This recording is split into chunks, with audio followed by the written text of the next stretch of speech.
What happens when a man with absolute authority meets a woman with absolute power? On a routine trans-Pacific flight, a decorated airline pilot, a king in his metal tube in the sky, commits an act of shocking aggression against a young Asian woman in first class.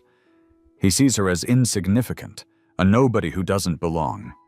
He humiliates her, and then he strikes her. But he's made a catastrophic mistake. He is completely unaware that the woman he just assaulted is not just another passenger. She is the silent, anonymous billionaire who owns the airline. And he just sealed his fate at 35,000 feet. This isn't just a story of revenge.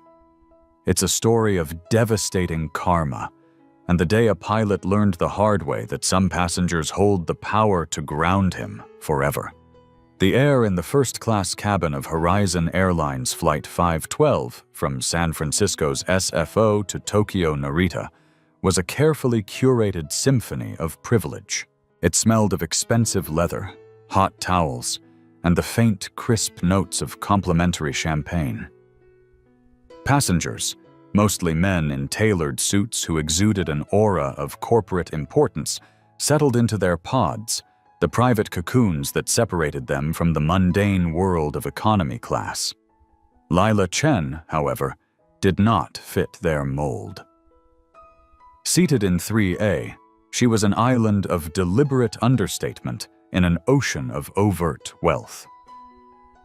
At 28, she possessed a quiet intensity that people often mistook for shyness. She was dressed in a simple, elegant set of black cashmere loungewear, her hair pulled back in a neat bun, and on her feet were a pair of unassuming but meticulously crafted sneakers. There was no flashy jewelry, no designer logo screaming for attention. To a casual observer, she looked like a student who'd won a lottery upgrade, or perhaps the guest of a wealthier companion. The truth was far more complex. Lila Chen was the sole principal of LC Capital Group, a notoriously private investment firm that had, just 4 months prior, acquired a 68% controlling stake in Horizon Airlines, saving it from the brink of collapse. It was a silent partnership. The world knew a private capital group had saved the airline, but Lila's name was deliberately kept out of every press release. She valued her anonymity above all else. It allowed her to observe the world without the world observing her back. Today, she was flying to Tokyo for a week of clandestine operational reviews, wanting to experience her investment as any other passenger would. The first sign of trouble was subtle, a minor discord in the cabin's harmony. A portly man in a pinstripe suit, smelling of whiskey and self-importance, was struggling to fit his oversized carry-on into the overhead bin above his seat 3C, which was directly across the aisle from Lila. He grunted, shoved, and then, with a huff of frustration, turned his attention to the bin above Lila's seat.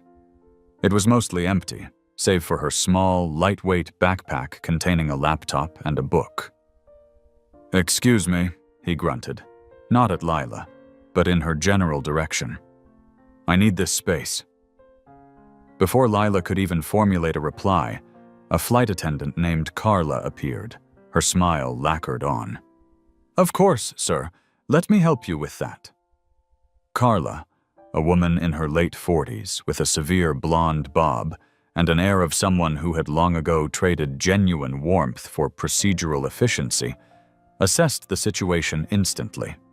She saw the powerful-looking man in the suit and the young, casually dressed Asian woman. Her calculations were swift and biased. "Ma'am," Carla said, turning to Lila, her voice a full 2 octaves sweeter than the one she used for the man. "Would you mind if we moved your bag? We need to accommodate this gentleman's luggage." Lila blinked slowly. "There's plenty of room in his own bin if he just turns the bag sideways," she stated, her voice calm and even. "And this one is directly above my seat." Carla's smile tightened. "It's just that his is a proper roller case. Yours is a backpack. It could fit under your seat." "I'm aware," Lila said, a hint of steel now underpinning her quiet tone. "I prefer to keep it up here. There is, as you can see, ample room for both." The man in the suit scoffed. "Just move the damn bag, will you? Some of us have places to be." The confrontation was as petty as it was predictable. A tiny power play Lila had witnessed 1,000 times in 1,000 different settings. It was the casual dismissal, the assumption that her comfort was secondary, her presence an imposition. Carla, sensing her preferred passenger's impatience, reached up and without asking for permission again, grabbed Lila's backpack. "I'll just pop it under the seat for you. No trouble at all."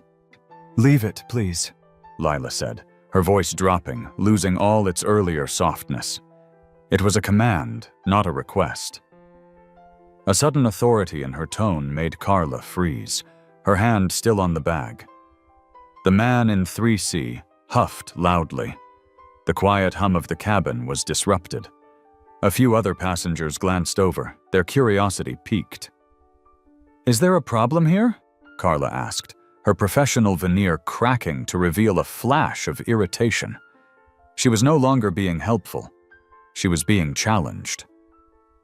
"There is," Lila replied, her eyes locking onto the flight attendants.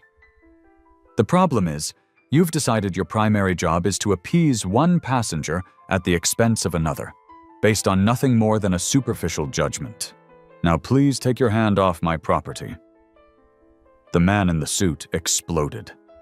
"Oh, for God's sake, what is this nonsense? I'm a Platinum Elite member. I've been flying this airline for 20 years. Get your supervisor. Better yet, get the pilot." When Carla, seeing an escape route that re-established her authority, seized it. "Of course, sir. I'll go and get the captain. He'll sort this out." She shot Lila a look that was pure venom before turning on her heel and marching toward the cockpit, leaving a thick, uncomfortable silence in her wake. Lila leaned back in her seat, her heart beating a little faster, not with fear, but with a familiar, weary anger. She wasn't just a passenger anymore. She was the owner. And this was her airline. This was her problem. And she had a sinking feeling it was about to get much, much worse. A few minutes later, a tall, imposing figure emerged from the cockpit, his silver and white pilot's uniform pristine, his jaw set like granite. On his chest, a name tag read, Captain Daniel Pierce. He strode into the first-class cabin, not as a customer service agent, but as a commander entering a battlefield, and his eyes immediately sought out the source of the disturbance. Captain Daniel Pierce was a man carved from the old school of aviation. A former Navy pilot, he believed in two things: the sanctity of his aircraft and the immutability of his command. To him, the plane was not a vehicle. It was his domain, a kingdom of aluminum and jet fuel, where his word was law. He was known among the crew for his rigid demeanor and a temper that could flare from 0 to incandescent in seconds if he felt his authority was questioned. He strode down the aisle, his polished black shoes making no sound on the plush carpet. Carla trailed in his wake like a loyal adjutant, pointing a discreet, accusatory finger towards Lila.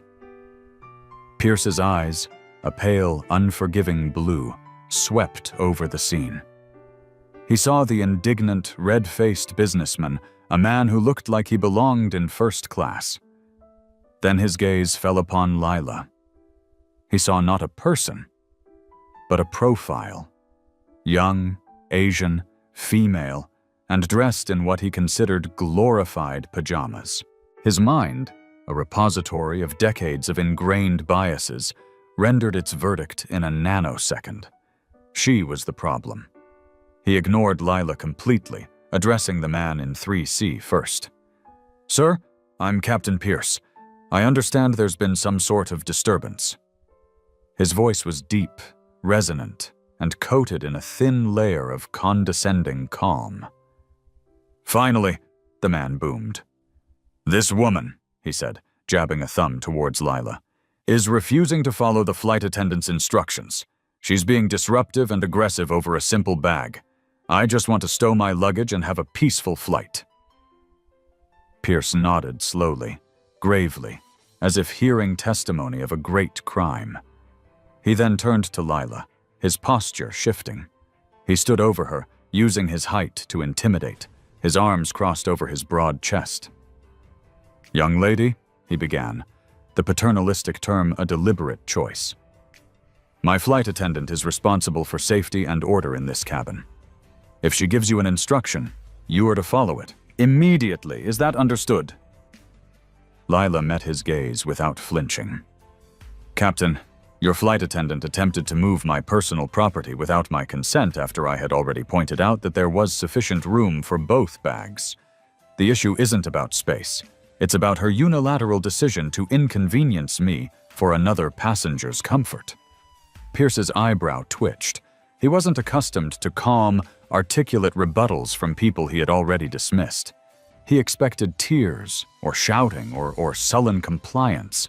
This was different, and it annoyed him. "I'm not here to debate the finer points of cabin etiquette," he snapped, his voice hardening. "I'm here to maintain order. The bag goes under the seat. End of discussion." "I don't believe that's a reasonable solution," Lila said, her voice remaining steady, though a knot of ice was forming in her stomach. She was testing the system, her system, and it was failing spectacularly. "Reasonable," Pierce let out a short, incredulous laugh. "What's not reasonable is a passenger in 3A holding up the departure of a multi-million-dollar aircraft carrying 200 people because she doesn't want a backpack at her feet. Now, for the last time, move the bag, or I will have you removed from my aircraft." The threat hung in the air, thick and suffocating. To be removed from a flight was a public shaming, an accusation of wrongdoing that would follow you. It was the nuclear option, and he had deployed it over a backpack. Across the aisle, a quiet man in seat 4A, who had been observing the exchange over his copy of the Financial Times, a corporate lawyer named Mr. Nakamura, cleared his throat. "Captain, with all due respect, the young lady has a point. There is plenty of room in the bin. This seems like a disproportionate response." Pierce's head whipped around to face Mr. Nakamura, his eyes flashing with fury. "You will stay out of this, sir. This is a crew matter." He turned back to Lila, his face now a mask of cold rage. His authority had been questioned twice. "That's it. I've had enough of your attitude." He leaned down, his face inches from hers. The smell of stale coffee and self-righteousness washed over her. "You think you can just come in here in first class and do whatever you want?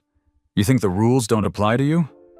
"The rules should apply to everyone equally," Lila whispered, her voice trembling slightly with suppressed anger. "Including your crew." And that was what broke him. It was the final challenge, the quiet, dignified defiance he could not tolerate. What happened next was a blur of motion, a shocking violation of the cabin's fragile peace. Captain Pierce's hand shot out. It wasn't a punch, but something far more demeaning. He slapped her, an open-palmed, stinging slap across the cheek that cracked through the silence of the cabin like a gunshot. Lila's head snapped to the side from the force of the blow. A collective gasp rippled through the first-class passengers. The man in 3C looked stunned. Carla's hand flew to her mouth, her eyes wide with a mixture of shock and morbid satisfaction. Mr. Nakamura shot to his feet. "My God, did you just strike a passenger?" Lila slowly turned her head back to face Pierce. Her cheek was blazing, a crimson mark already blooming on her skin. But there were no tears in her eyes. There was only a terrifying, glacial calm, the kind of calm that precedes a cataclysm. She didn't say a word. She just looked at him, her gaze boring into his, imprinting his face, his name, his unforgivable action into her memory. Pierce, realizing what he'd done, took a half step back. A flicker of panic crossed his face before being replaced by a desperate, blustering self-defense. "She was insubordinate, a security risk," he stammered, his voice suddenly unsteady. "I acted to maintain control of my aircraft. This is my right as captain." He looked around, seeking validation, but found only wide, horrified eyes. He had crossed a line that could not be uncrossed. He had physically assaulted a passenger. In his arrogance, in his blind prejudice, Captain Daniel Pierce had just made the single greatest mistake of his entire career. He just had no idea how monumental that mistake truly was. He thought he had silenced a problem.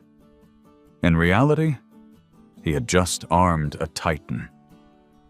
The aftermath of the slap was a vacuum of sound and motion. The very air in the cabin seemed to have been sucked out, leaving only a ringing silence punctuated by the low hum of the auxiliary power unit. For a moment, everyone was frozen, actors in a tableau of disbelief. Captain Pierce, his hand still tingling, stared at Lila, a dawning horror beginning to pierce his thick armor of self-righteousness. Lila broke the spell. She didn't scream, she didn't cry, she didn't even touch her stinging cheek. Instead, she slowly, deliberately, reached into the seat pocket in front of her and retrieved her phone. Her movements were fluid and unnervingly calm. She held Pierce's gaze as her thumb moved across the screen, her expression as placid and unreadable as deep water. Mr. Nakamura, the lawyer in 4A, was the first to find his voice. "This is a criminal assault," he said, his tone sharp and precise. He had already taken out his own phone and was recording, his hand steady. "Captain, I am a witness and I can assure you your justification will not hold up in any court of law. You have assaulted this woman." He then looked at Lila. "Ma'am, my name is Ken Nakamura. I'm a partner at Hayashi & Partners. Here is my card. You will need a witness, and I will be glad to provide a sworn statement to the authorities." He extended a business card. Lila accepted it with a small, grateful nod, never taking her eyes off Pierce. Carla, the flight attendant, finally napped out of her shock, her instincts for damage control kicking in, albeit in the most misguided way possible. She rushed to Pierce's side, placing a hand on his arm. "Captain, perhaps we should just close the door and get on our way," she whispered urgently, as if taking off would somehow leave the incident behind on the tarmac. "We can sort this out once we're in the air." "No," Lila said. Her voice was quiet, yet it cut through the cabin with absolute finality. It was the first word she had spoken since the assault. She looked down at her phone, at the single text message she had composed. It was addressed to a contact named Hiroshi Tanaka, the CEO of Horizon Airlines. The message was brief and chillingly corporate. "Hiroshi. Code red on Horizon 512 at SFO. Asset compromised by crew. Await my instructions upon landing at NRT. Proceed with flight as scheduled. No ground communication." She pressed send. The code red was a pre-established protocol designed for a catastrophic event like a hijacking or a terror threat. The asset compromised was a phrase they had coined for a situation where her identity as the owner was at risk of being exposed, or in this case, where the integrity of her investment was being directly harmed by its own employees. Instructing the flight to proceed was a calculated move. She didn't want this resolved on the ground in San Francisco, where Pierce could spin a story to local authorities. She wanted this dealt with on her terms, in her territory, after he had been trapped in a metal tube with his crime for 11 hours, stewing in the consequences of his actions. "We will proceed with the flight," Lila announced, her voice now resonating with an authority that seemed to come from nowhere and everywhere at once. She looked at Carla. "Please take my backpack and place it under my seat, as you originally wished." Stunned into obedience by Lila's unnerving composure, Carla numbly did as she was told. Captain Pierce, pale and sweating, seemed to shrink back. He wanted to argue, to reassert his command. But the look in Lila's eyes, a look devoid of fear, filled only with a cold, terrifying purpose, paralyzed him. He gave a jerky nod, turned without another word, and retreated to the safety of his cockpit, closing the door with a click that echoed like a cell door locking. The flight to Tokyo was the most tense 11 hours of Daniel Pierce's life. Every chime from the cabin, every request for a drink felt like an accusation. He flew the plane with impeccable technical precision, his hands steady on the controls, but his mind was a maelstrom of fear and confusion. Who was that woman? The way she had taken control? The way the lawyer had jumped to her defense? It didn't make sense. He replayed the slap over and over, his initial justification crumbling with each passing minute, replaced by a cold dread. In the cabin, Lila sat in perfect stillness. She declined meals. She declined drinks.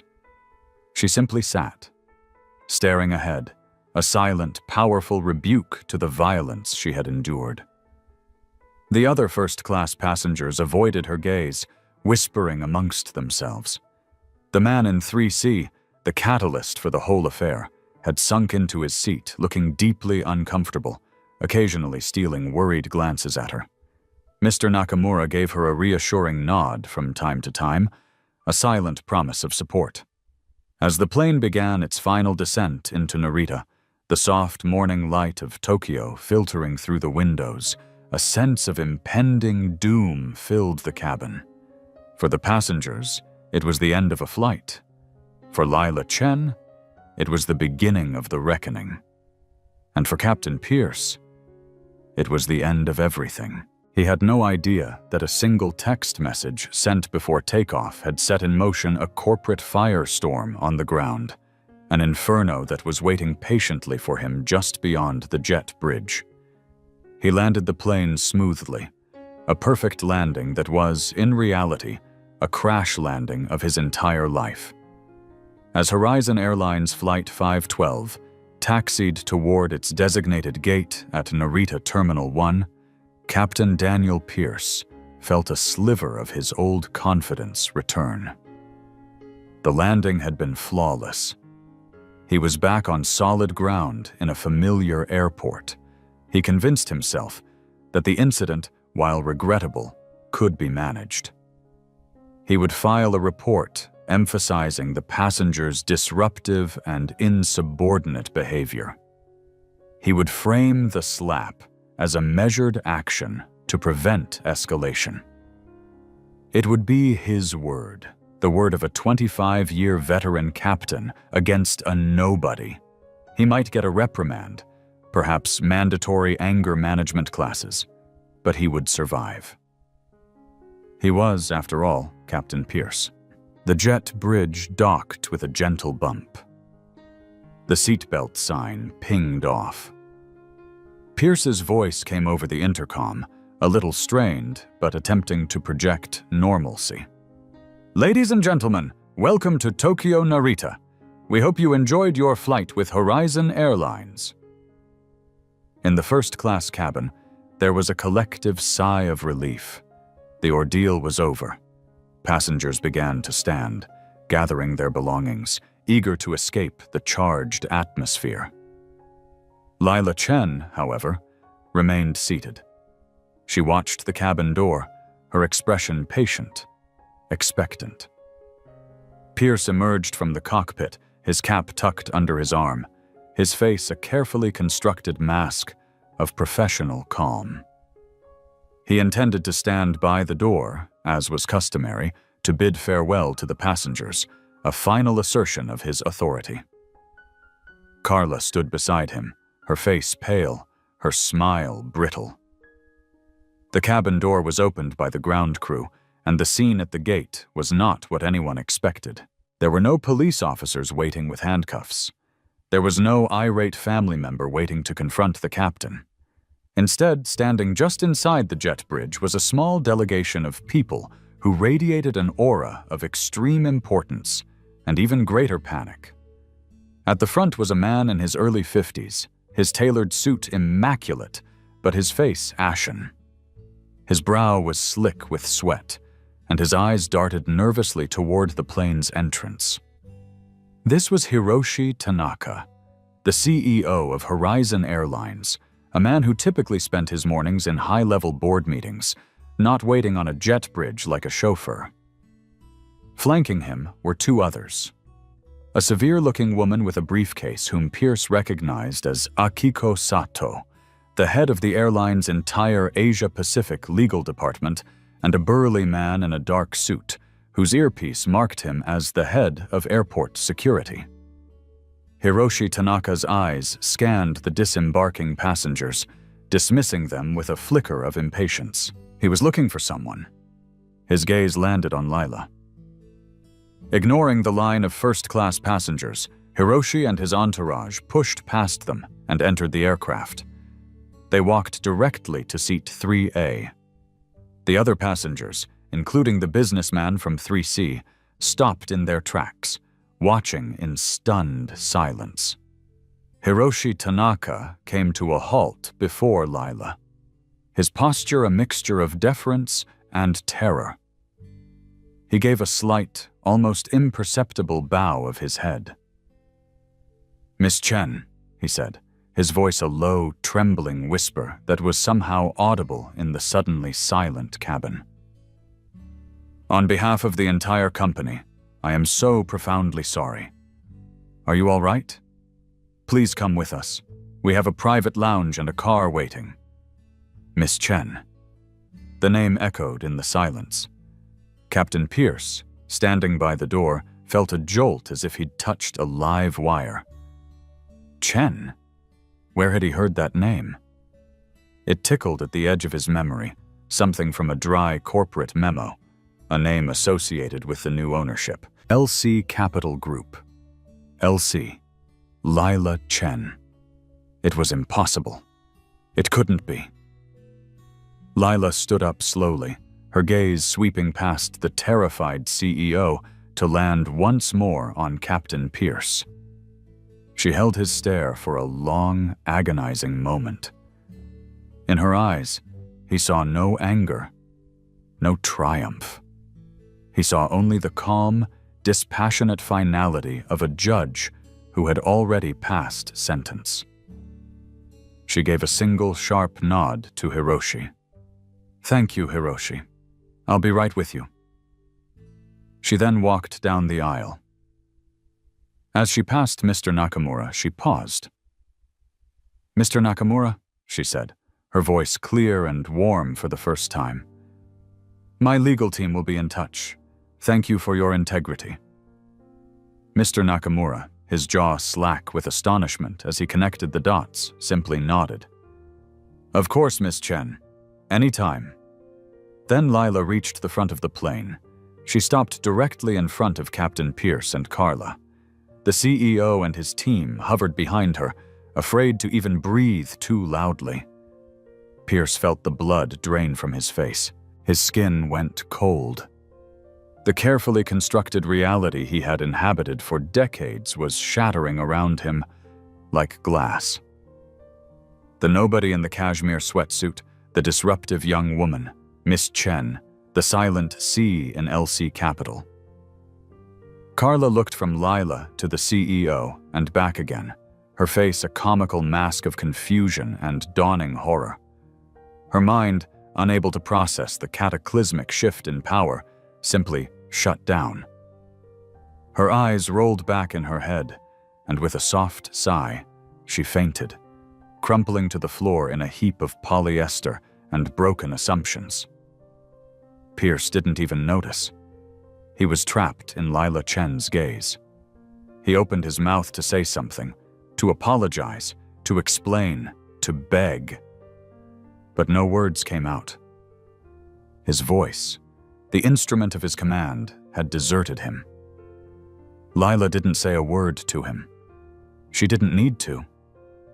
With a final dismissive glance, she turned and walked off the plane, flanked by the highest-ranking officials in the company.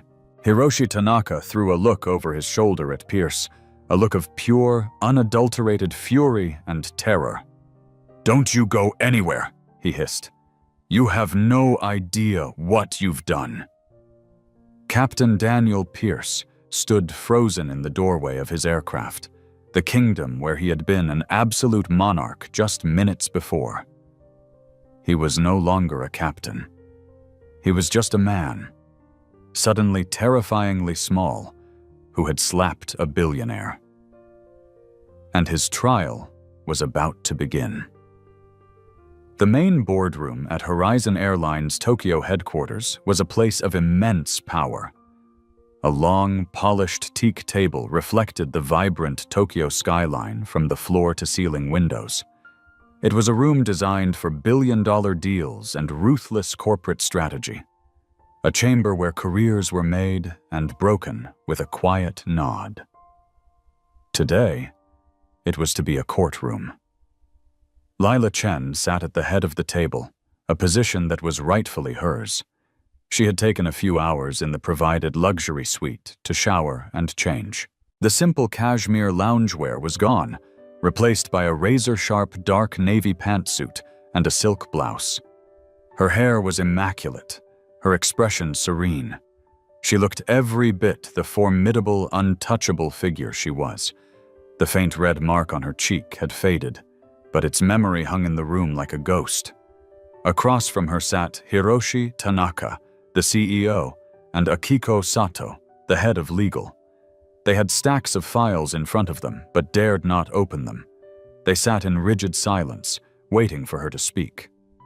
"Bring them in," Lila said finally, her voice echoing slightly in the vast, quiet room.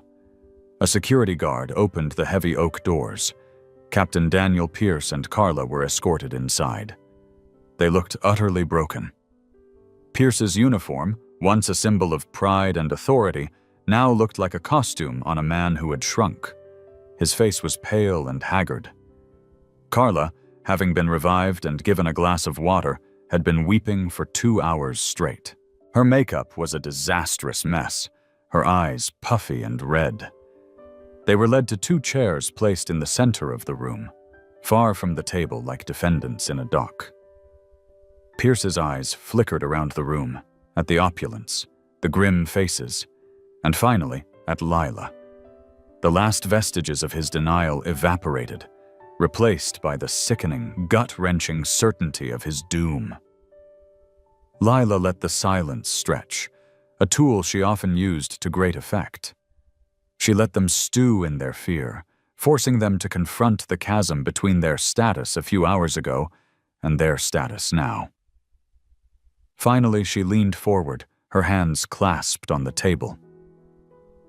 "Captain Pierce," she began, her voice disarmingly soft.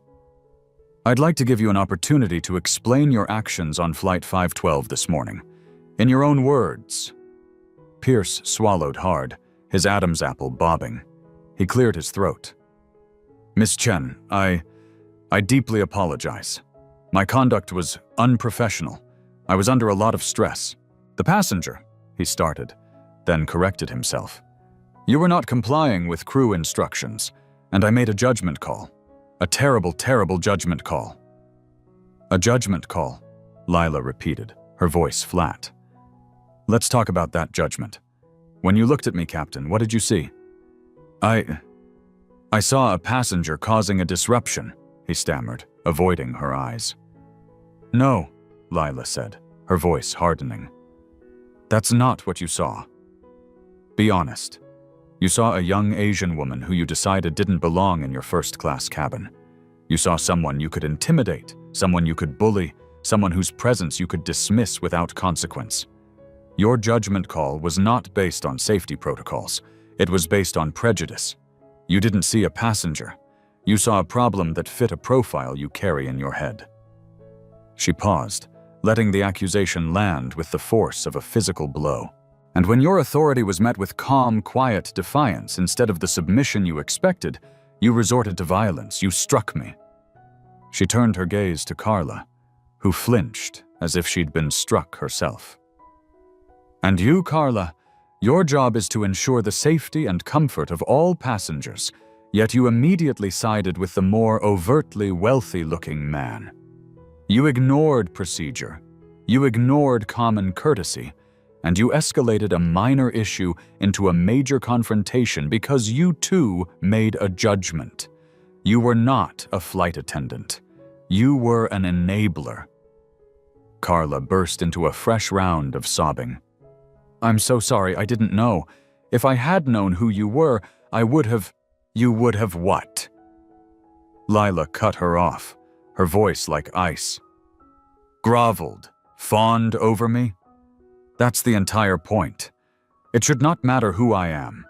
Whether I am the owner of this airline or a student flying for the first time, the standard of respect should be absolute.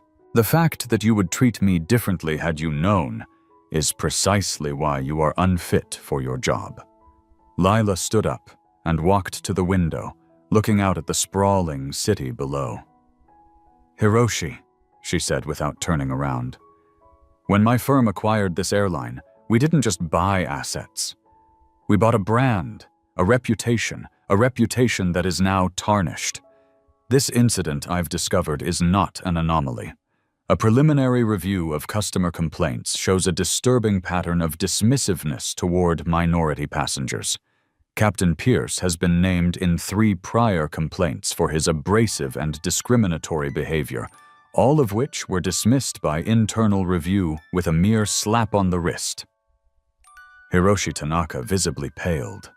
He knew this was true. It had been easier to protect a senior pilot than to address the systemic rot. Lila turned back to face the room. Her eyes were blazing with a cold fire. "This is not about my cheek, which has healed. This is about the health of my company. Captain Pierce, your actions have proven that your judgment is a catastrophic liability. You are a danger to the passengers, the crew, and the brand. Carla, your compliance and prejudice demonstrate a fundamental failure to understand the basic principles of your role." She looked at Hiroshi. "Their employment with Horizon Airlines is terminated, effective immediately." Pierce slumped in his chair as if his spine had been removed. "My pension," he whispered, his voice hoarse. "My 25 years. Akiko Sato, the lawyer, spoke for the first time, her voice crisp and merciless. "Your pension is subject to the terms of your employment contract, which includes a clause for termination with cause for gross misconduct, including assault of a passenger. We will be reviewing all options. You will be lucky to see a fraction of it." Lila then delivered the final devastating blow. "Furthermore," she said, her voice ringing with authority, "we will be fully cooperating with the Japanese authorities and the FAA. A copy of Mr. Nakamura's video, his sworn statement, and statements from 3 other first-class passengers have already been forwarded to them. We will be recommending a full and permanent revocation of your pilot's license. You will not be the commander of an aircraft ever again, not for this airline, not for any airline." It was a corporate execution, swift, total, and absolute. Pierce didn't just lose his job. He lost his identity, his future, his entire life's work, all because of a single, arrogant, prejudiced act. He stared into the abyss, finally understanding the true meaning of power. Not the petty authority he wielded in his cabin, but the silent, world-altering power of the woman he had struck. The fallout from the boardroom execution was not a singular event, but a slow, grinding process of dismantlement. It was a shockwave of consequence that didn't just ripple outwards, but seeped into the very foundations of the lives Daniel Pierce and Carla had built. For them, karma became a daily reality, a series of cold, hard, and inescapable truths. Captain Daniel Pierce's downfall was a masterclass in public humiliation and private disintegration. Horizon Airline's legal team, operating with the zealous efficiency of soldiers defending a new queen, presented the Japanese authorities and aviation regulators with a case so airtight it was more of a coffin. The video from Ken Nakamura's phone became Exhibit A, a damning, unassailable record of his aggression. Facing the prospect of a lengthy, reputation-shredding trial and certain jail time, Pierce accepted a plea bargain for a lesser assault charge. He was spared prison, but sentenced to a lifetime of shame. The true sentence was passed not in a court of law, but in the court of his peers. The FAA and Japan's JCAB, in a rare joint statement, described his actions as a catastrophic failure of temperament and permanently revoked his license. The document, stripped of jargon, declared him unfit to command. The man whose entire identity was woven into the fabric of his uniform, his call sign, and the view from 35,000 feet was irrevocably grounded. His professional death was swift, but his personal decay was slow. He tried to leverage his 25 years of experience into a simulator instructor role, but the aviation world is a small, gossiping village. The story of the slap-happy captain had become a cautionary tale whispered in cockpits and crew lounges from Singapore to Seattle. No one would hire him. His name was toxic, a liability no insurer would touch. The pride that had once been his defining characteristic curdled into a bitter, impotent rage, which then slowly dissolved into a hollow despair. He sold the large house in the suburbs, the one with the pool he rarely used, and the 3-car garage to cover the mountain of legal fees. His wife, who had married a commander of the skies, found she had little patience for a broken man who spent his days staring at the ceiling. She left him 6 months later. Pierce moved into a drab 2-room apartment overlooking a motorway, where the constant roar of traffic was a poor substitute for the roar of jet engines. His final landing spot was a dispatcher's chair at a regional trucking company in Chiba. His world shrank to a cracked computer monitor and a radio headset. His commanding voice, once used to guide a 200-ton machine through thunderstorms, was now used to route shipments of frozen fish and industrial parts. "Big Rig 12, you're clear for Junction 16. Watch for delays near Narita," he would say. Sometimes, on a clear day, he would see the contrail of a trans-Pacific flight, slicing through the blue expanse above, a silver needle stitching a path to a world he could no longer access. In those moments, he wouldn't feel anger anymore, just a vast, empty ache, the phantom limb pain of a life that had been amputated. Carla's karma was a quieter, more insidious torture of repetition. Fired for gross misconduct, her 30-year career evaporated without severance or pension. Her black mark wasn't just for enabling an assault, but for a fundamental failure of professional duty, a phrase that made her unemployable in any customer-facing airline role. She found herself adrift in a job market that had no place for a 50-year-old woman with a highly specialized, but now useless skill set. She eventually found work as a hostess at a TGI Fridays in a sprawling shopping mall, the kind of place she used to look down on from the sky. The crisp uniform was replaced by a garish red and white striped polo shirt that was perpetually sticky. Her life became a loop of forced smiles, condescending customers, and the endless litany of, "How many in your party?" Every day, she was forced to be pleasant to people who treated her as background noise, a functional object to lead them to a table. It was a perfect, grinding mirror of the disdain she had shown Lila. She saw her own dismissiveness reflected back at her 100 times a day, in the impatient sighs of shoppers and the entitled smirks of teenagers. She never developed true remorse, only a deep well of self-pity. She didn't regret her prejudice, only that she had aimed it at the wrong person. The 512 incident became a legend within Horizon Airlines, a corporate fable that marked a definitive line between the before and the after. Lila Chen was not content with merely punishing the offenders. She was determined to incinerate the culture that had created them. She launched the Dignity and Service Initiative, a mandatory top-to-bottom re-education of the entire company. It was not a series of boring PowerPoint presentations. She brought in sociologists, hostage negotiators, and seasoned social workers to run immersive role-playing workshops. Pilots were forced to play the role of frightened, non-English-speaking passengers. Flight attendants reenacted scenarios of dealing with passengers with hidden disabilities. Executives spent a day working the check-in counters. Resistance from the old guard was met with a simple choice: adapt or leave. Many chose to take early retirement. Lila promoted a sharp, empathetic woman named Aiko Yamada to the newly created role of Chief Passenger Experience Officer. Aiko, the daughter of immigrants who had faced her own share of casual discrimination, became Lila's sword.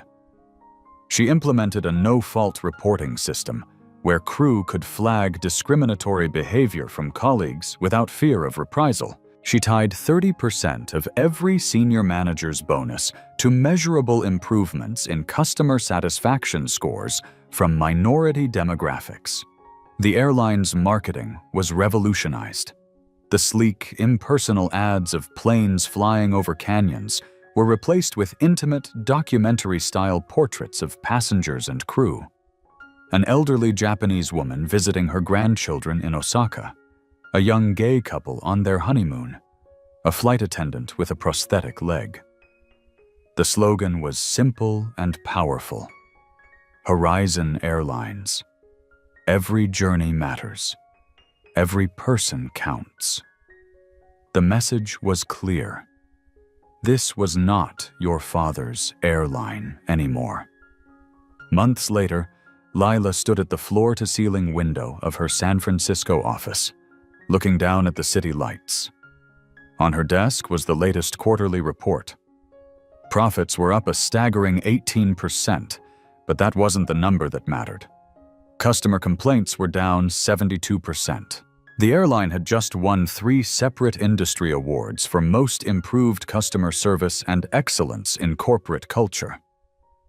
She thought back to that moment on the plane, the shocking crack of the slap, the heat on her cheek, the glacial rage that had solidified in her core.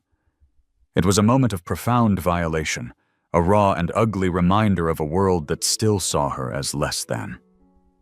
But she hadn't sought simple revenge. Revenge would have been firing Pierce and letting the company continue its slow decay. She had sought something far more difficult and far more satisfying: systemic justice. She had used her power not as a cudgel to punish, but as a scalpel to excise the cancer within her own company. Daniel Pierce and Carla had been grounded, their lives reduced to cautionary tales. But in their place, thousands of others, passengers and crew alike, had been given the wings of dignity and respect. The unseen passenger had finally forced the entire world to look closer, and in doing so, had made sure everyone was seen. 2 years passed. In the fast-moving world of corporate turnarounds, 2 years can be an eternity. For Horizon Airlines, it was a renaissance. Under the steady, unseen hand of Lila Chen and the visible, energetic leadership of Aiko Yamada, the airline had become the darling of the industry. It was no longer just a carrier. It was a case study. Stanford Business School wrote about its cultural transformation. Competitors, once dismissive, now scrambled to imitate its dignity and service model, especially after a rival airline became embroiled in a viral scandal over the mistreatment of a disabled passenger. Horizon, once on the brink of failure, was now the gold standard for corporate responsibility, and its profits soared in tandem with its reputation. Lila, too, had changed. The incident had forced her out of the shadows. While she still fiercely guarded her public anonymity, she had embraced her role as a leader within her own empire. She was no longer a silent backer. She was an active architect. The ugly confrontation on Flight 512 had taught her a harsh lesson. True power wasn't just in ownership, but in stewardship. It wasn't enough to buy a company. You had to be responsible for its soul. It was this newfound sense of responsibility that brought her to a sprawling logistics and distribution hub on the outskirts of Tokyo on a dreary Tuesday afternoon. LC Capital had recently acquired the hub as part of a strategic expansion into supply chain management. Lila was on a quiet, low-key tour, walking the vast warehouse floors and observing the intricate dance of commerce. She was in the central dispatch office, a glass-walled room overlooking a sea of trucks, when she heard it. A voice. It crackled over the intercom system, directing vehicles with a weary precision. It was a voice stripped of its former arrogance, yet it retained a deep, resonant timbre that was instantly, chillingly familiar. Unit 44, you're heavy on the way in. Reroute to Base 17 for redistribution. Acknowledge. Lila stopped dead.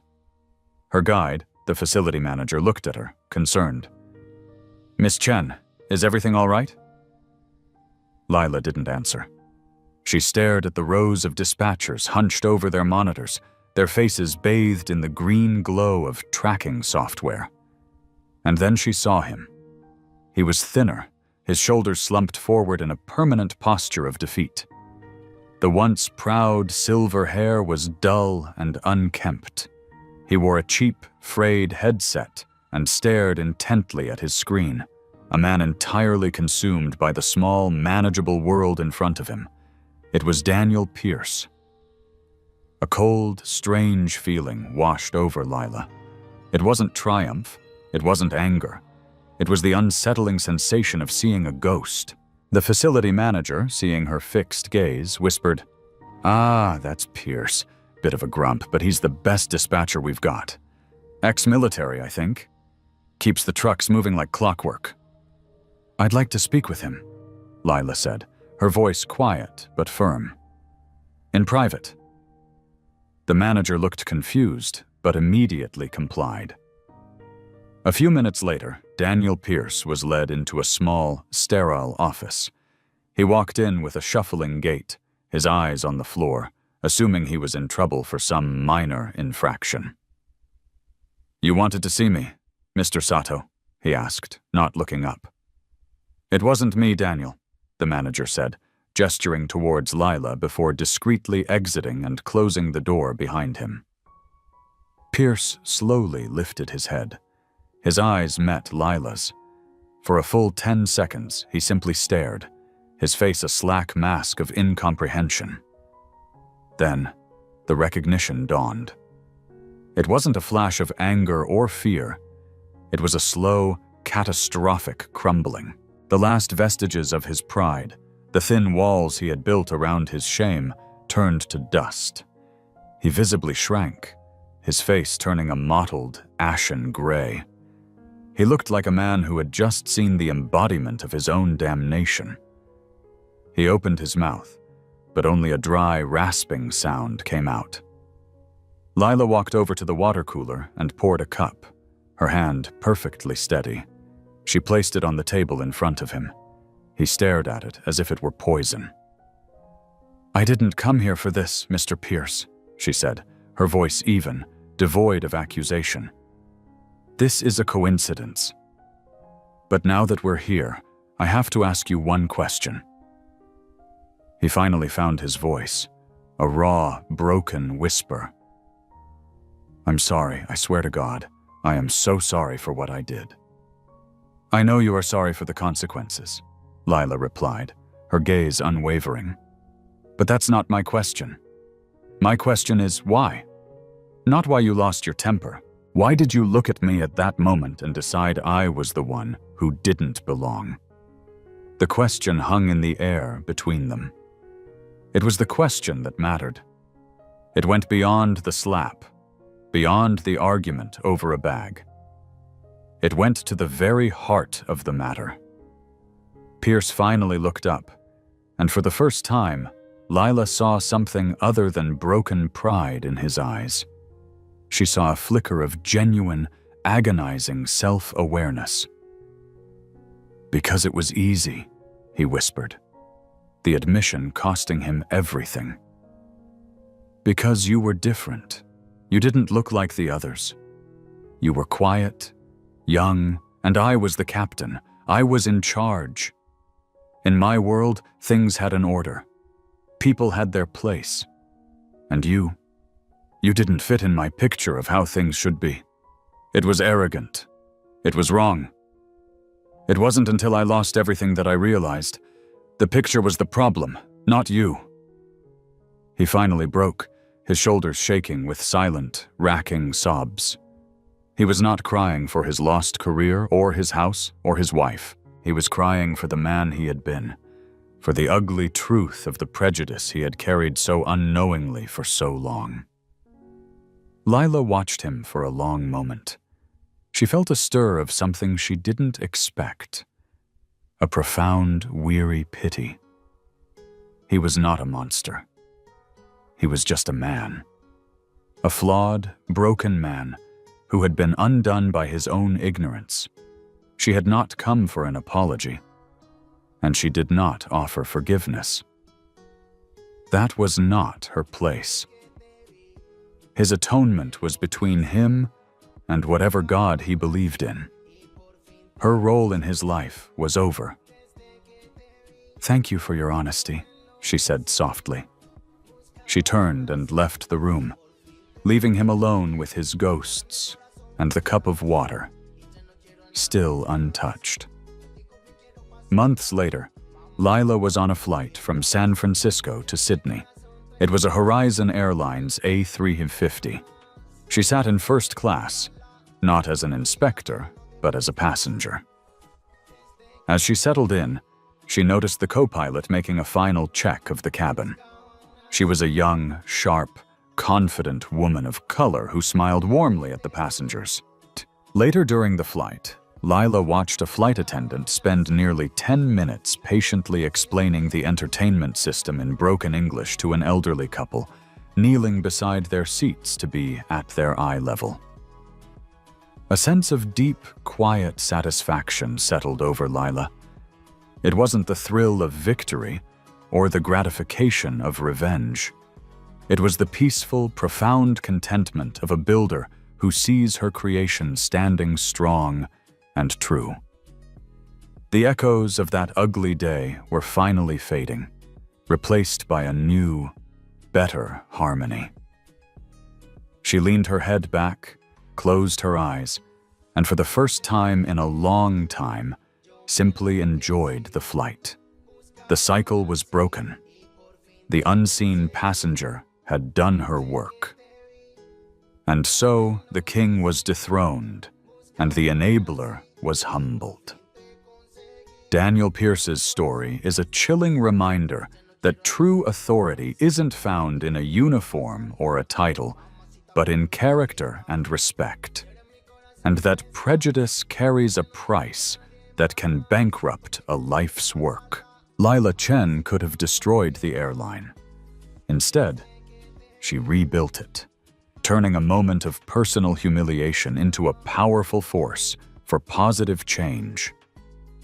She proved that karma isn't just about punishment, it's about renewal. What would you have done in her situation? How would you have reacted? Let us know your thoughts in the comments below. This story shows that sometimes the quietest person in the room is the most powerful. If you believe in the power of karma and enjoy stories where arrogance meets its match, Make sure to hit that like button. Share this video with someone who needs to see it, and subscribe to our channel for more real-life drama where justice is served. Thank you for watching.